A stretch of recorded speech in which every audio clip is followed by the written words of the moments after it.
আসসালামু আলাইকুম রহমতুল্লাহ। আজকে আমরা শিখব টোটাল 10টি বর্ণ ত, স্বর ও, স্বর আ, ও, ও, ভ, মূর্ধন্য ন, ল, ম, দন্ত ন। তাহলে চলুন আমরা দেখি বর্ণগুলো কীভাবে সহজে আমরা শিখতে পারি। প্রথমে আমরা সুন্দর করে একটা খাতা নিব এবং কলম নিব। কলম ধরা এবং খাতা কীভাবে রাখতে হয় সব কিছু আমরা ক্লাসে ডিসকাস করেছি। আশা করি ক্লাসে থাকলে ডিটেলসে জানতে পারবেন, বুঝতে পারবেন। দেখুন সবাই সুন্দর করে, প্রথমে হচ্ছে মাত্রা, সুন্দর করে একটা মাত্রা দিব, তারপর বিন্দু দিব, বিন্দু দিয়ে একটা বক্রটান দিয়ে দিব। আমাদের ত বর্ণ হয়ে গেল। মাত্রার একটু নিচে হবে বর্ণটা এবং বিন্দুটা একেবারে গোল হবে সুন্দর করে। তারপর হচ্ছে স্বর অ, মাত্রা, তারপর আমরা একটা ত লিখব। তো লিখতে কীভাবে হয় সেটা বলেছি, আবার বলি। বিন্দু, তারপর হচ্ছে একটা বক্রটান অথবা রাউন্ড শেপ বলতে পারেন।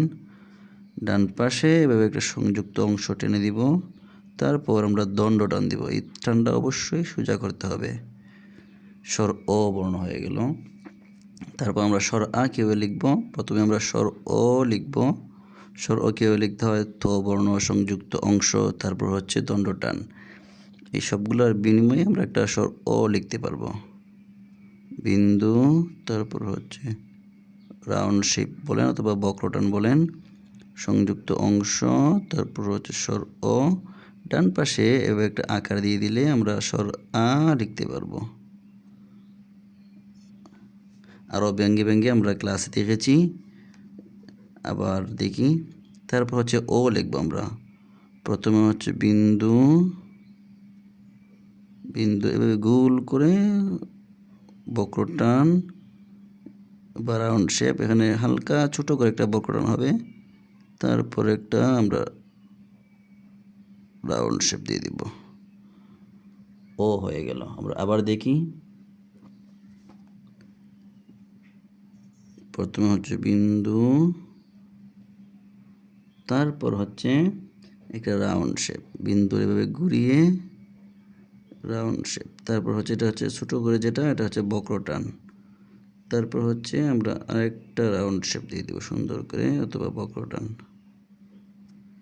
ও আমরা কীভাবে লিখবো, এখান থেকে সোজা এভাবে একটা উড়নি দিয়ে দিব বাঁকা করে। উড়নিটা কতটুকু হবে মাপযোগ আমরা ক্লাসে দেখেছিলাম। তারপর হচ্ছে আমরা ব বর্ণটা লিখব।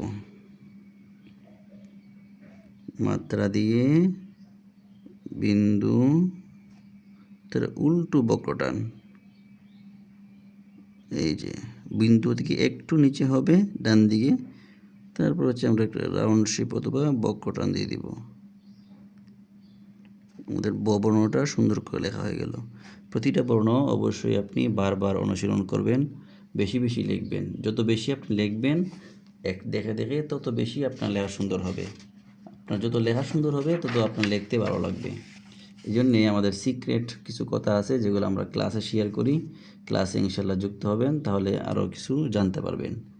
আজকে তারপর আমরা দেখি মূর্ধন্য ন কীভাবে লিখতে হয়। তারপর হচ্ছে মূর্ধন্য আমরা সহজে লিখি।